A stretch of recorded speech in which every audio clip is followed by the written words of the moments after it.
I'm going to talk about how we address the fair use of intellectual property and copyrighted materials if we're using it for educational purposes on video platforms.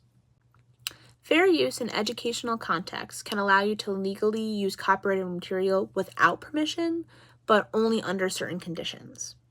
So fair use can be judged on 4 factors. The first factor being the purpose and the character of the use. The second factor being the nature of the copyrighted work.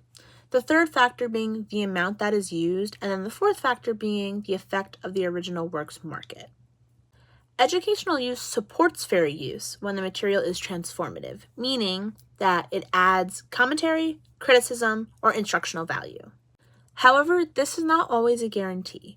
YouTube, for instance, can remove content even if it does still qualify as fair use under the US law. So to increase your chances of successfully claiming fair use, you still want to use limited or just small amounts of copyrighted content, and then clearly explain and analyze the material and avoid replacing or competing with the original work that you're using. So as long as you're explaining and giving info of what you are using, it shouldn't be a problem.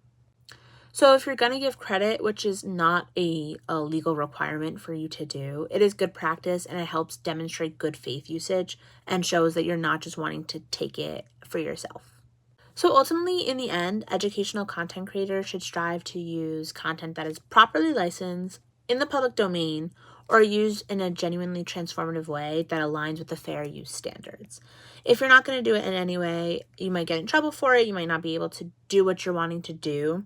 And if you're just showing that it's for educational purposes, you have the option to explain yourself and show what you're doing to help others on platforms and see what you're doing to make it in a better way for you and the people watching.